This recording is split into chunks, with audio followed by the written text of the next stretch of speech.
जब ईद का चांद देखते हैं तो लेडीज लोगों को एक ही टेंशन हो जाता है कि ईद के दिन घर पे मेहमान आएंगे तो उनको मैं पीने के लिए क्या दूंगी। तो ईद है तो आपके दिमाग में शीर खुरमा ही आया होगा।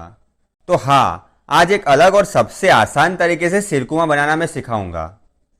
ये रेसिपी सीख के आप एक बार घर पे बनाइए। आप मुझे पक्का कमेंट करके बताएंगे कि भाई मैंने सबको शीर खुरमा पिलाया था तो मेरी बहुत तारीफ हुई। तो चलिए ज़्यादा टाइम ना लेते हुए ये इंटरेस्टिंग सी रेसिपी शुरू करते हैं।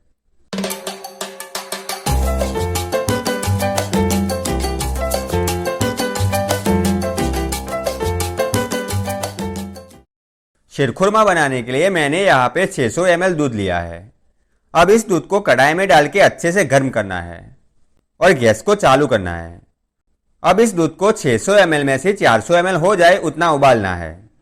अगर आप इस तरीके से दूध को उबाल के गाढ़ा करोगे तो आपको शीरखुरमा का टेस्ट बहुत ही अच्छा आएगा और पीने में भी बहुत बढ़िया लगेगा।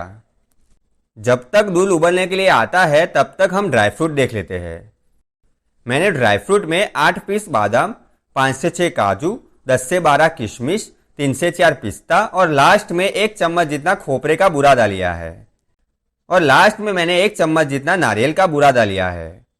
ये नारियल होता है उसको अच्छे से पिसा हुआ होता है और उसमें सब ड्राई फ्रूट को डाल देंगे। अब हमें ड्राई फ्रूट को बहुत ही बारीक करना है, यानी कि हमें ड्राई फ्रूट एकदम छोटे छोटे पीस में करना है। तो इसके लिए मैंने यहाँ पे एक खरल लिया है। अब इस खरल में ड्राई फ्रूट को डाल देना है और अच्छे से कूटना है। दोस्तों यहाँ पे आपको नारियल का बुरादा नहीं डालना है, ओनली ड्राई फ्रूट ही डालना है। अब इन ड्राई फ्रूट को अच्छे से कूट लेना है जिससे ये अच्छे से छोटे छोटे पीस में हो जाएगा। और हाँ, आपको इसको पाउडर भी नहीं बनाना है, थोड़ा सा छोटा छोटा पीस रह जाए उतना बनाना है। अब शीरखुरमा का टेस्ट एक अलग लेवल पे ले जाने के लिए मैंने यहाँ पे 2 इलायची और 8 से 9 केसर के धागे लिए हैं। अगर आपके पास केसर नहीं है तो भी चलेगा। इस इलायची को खरल में डाल के अच्छे से कूट के पाउडर बना लेना है। अब ये मैंने सेवैया ली है। इन सेवैयों को आप शीरखुरमे की सेवैया बोलोगे तो भी आपको मार्केट में आसानी से मिल जाएगी। ये सेवैया बहुत ही पतली होती है, आप अपने हिसाब से ले लेना। इसमें मैं कोई आपको परफेक्ट माप नहीं बता रहा। अगर आपको सेवैया कम डालनी है तो कम भी डाल सकते हो। अगर आपको ज्यादा सेवैया डालनी है तो आपको अच्छी लगती है तो डाल सकते हो। अब इस और हमारा दूध अच्छे से गर्म हो रहा है, पर अभी गैस को बंद नहीं करना, थोड़ी देर इसको उबलने देना है। जब तक दूध गर्म हो रहा है तब तक सेवैयों को घी में रोस्ट कर लेते हैं, यानी कि घी के अंदर सेवैयों की अच्छे से सिकाई करनी है। तो इसके लिए मैंने यहाँ पे फ्राई पैन में आधा चम्मच जितना घी ले लिया है। और हाँ, आपको यहाँ पे गैस को लो फ्लेम पे रखना है। जैसे ही घी पिघल जाए कि इसके अंदर सेवैया डाल देनी है। अब इन सेवैयों की अच्छे से सिकाई करनी है। वैसे तो ये सेवैया पहले से सिकी हुई होती है, पर इसमें घी का अच्छा सा फ्लेवर आ जाए इसके लिए हम इसको सीख रहे हैं, यानी कि रोस्ट कर रहे हैं। इन सेवैयों को 3 से 4 मिनट तक रोस्ट करना है, या फिर ऐसा मान लो कि सेवैयों का कलर थोड़ा सा ब्राउन हो जाए तब तक आपको इसकी सिकाई करनी है। अगर गैस को आपने फुल रख दिया तो सब सेवैया जल जाएगी। तो आपको ये बात अच्छे से याद रखनी है। ये देखिए सेवैया अच्छे से रोस्ट हो गई है, तो अब गैस को बंद कर लेना है। हमने जो दूध को उबलने के लिए रखा था वो भी उबल उबल के 400 ml जितना हो गया है। तो अब इसके अंदर आधे कप जितनी चीनी डाल देंगे। अब इस चीनी को अच्छे से मिला के पिघलने देना है। जब चीनी अच्छे से दूध में डिजोल्व हो जाए उसके बाद आपको इसका टेस्ट चेक करना है। टेस्ट चेक करने के बाद अगर आपको दूध फीका लगे तो फिर से चीनी डाल के इसका टेस्ट बैलेंस कर लीजिएगा।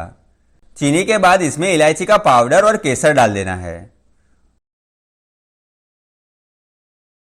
अब इन सबको अच्छे से मिला लेना है और जो हमने सेवैया रोस्ट की थी वो डाल देंगे।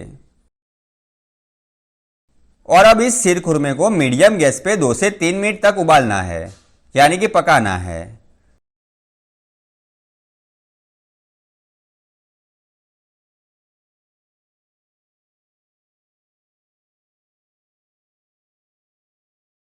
तीन मिनट हो गई है तो अब इस गैस को बंद कर लेंगे और जो हमने ड्राई फ्रूट कूट के रखा था वो डाल देंगे। ड्राई फ्रूट को अच्छे से मिला लेना है। उसके बाद इस शीरखुरमे को अच्छे से सर्व करना है। दोस्तों ये शीरखुरमा मैंने 4 लोगों के लिए बनाया है तो आप इस हिसाब से एस्टीमेट लगा के बनाइएगा। तो अगर आप अपने घर में बनाते हैं तो इस हिसाब से एस्टीमेट लगा के बनाइएगा, क्योंकि अगर आपको 8 लोगों के लिए शीरखुरमा बनाना है तो ये सारे इंग्रेडिएंट डबल हो जाएंगे। अब आप भी एक बार इस तरह से शीरखुरमा बना के घर वालों को पिलाइए। वो लोग आपको थोड़े दिनों बाद फिर से ये शीरखुरमा बनाने का कहेंगे। आप सोच रहे होंगे कि ये शीरखुरमा का कलर क्यों पीला है, तो मैं आपको बता दूं कि मैंने इसमें घी डाला था, इसकी वजह से इसका कलर ऐसा हुआ है। जो कि हमारे यहाँ पे घी बनता है उसके टाइम पे घी के अंदर हल्दी डालते हैं, उसकी वजह से घी का कलर ऐसा हो जाता है।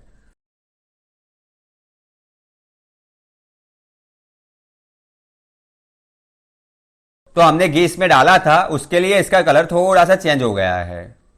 और हाँ, हमने केसर भी डाला था, क्योंकि जैसे जैसे केसर पिघलेगा वैसे वैसे वो पीला रंग छोड़ने लगता है, तो इसके अंदर पीला रंग भी ऐसे आ गया है। तो आपको टेंशन लेने की कोई ज़रूरत नहीं है, बहुत ही अच्छा शीरखुरमा बना है। और अगर आपको इस हमारे वीडियो में से कुछ सीखने के लिए मिला है तो आप अपने दोस्तों के साथ शेयर कीजिएगा। अगर आप ऐसे ही मज़ेदार वीडियो देखना चाहते हो तो आप हमारी चैनल को सब्सक्राइब कर लीजिएगा। चलिए दोस्तों, आज के लिए इतना ही, फिर मिलेंगे एक और नए मज़ेदार वीडियो के साथ।